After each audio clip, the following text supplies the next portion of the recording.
আজকে আমি প্রথম মোমো বানাবো। তো মোমোর পুরটা রেডি করে ফেললাম।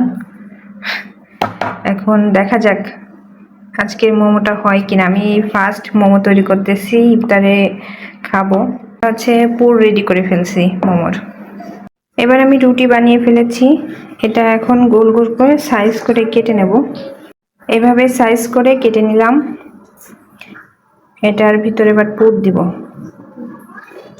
আমি যে মোমো তৈরি করে ফেলছি, জানি না কেমন হয়েছে, প্রথম ডিজাইন। তো এটা হচ্ছে মোমো তৈরি করে ফেললাম।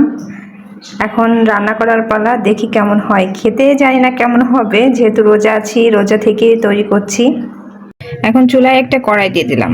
এখন এর ভিতরে হালকা একটু তেল দিয়েছি, বেশি না, হালকা একটু ভেজে নেব। আমি একটু মোমোগুলো সুন্দর করে সাজায় দিই। একটা আপুকে দেখলাম যে মোমোগুলো আসলে একটু হালকা ভেজে নিলে ভালো হয়, উনি বলতেছিল। তো এরপর এর ভিতর পানি ঢেলে দিছি। তো আমি একটু যেহেতু ফার্স্ট করতেছি, তো আমি একটু ওনারটাই ফলো করি, দেখা যাক কি হয়।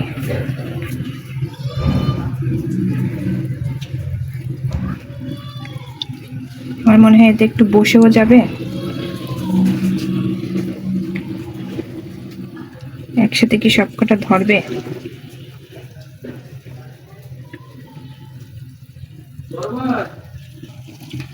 যাক, আমি একসাথে সব কয়টাই ধরে ফেলেছি, কড়াইতে দিয়ে দিয়েছি। আর আচ্ছা, আমি হালকা একটু ভেজে নিয়েছি। এখন আমি এই মগের পানিটুকু দিয়ে দেব, এটা সেদ্ধ হওয়ার জন্য অল্পই দিব। দেখুন আমার প্রায় হয়ে গেছে, আমি এটা একটু উল্টাই পাল্টাই নেব। হ্যাঁ, ভেঙে গেল। আমার তো মনে হচ্ছে একেবারে পারফেক্ট হয়েছে।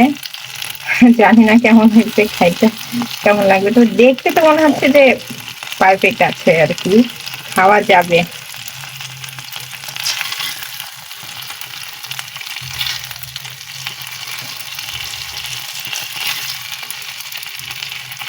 ইফতারের আর খুব অল্প সময় আছে, 10 মিনিট হয়তো বা। এটা গরম গরমই এখন খাওয়া যাবে।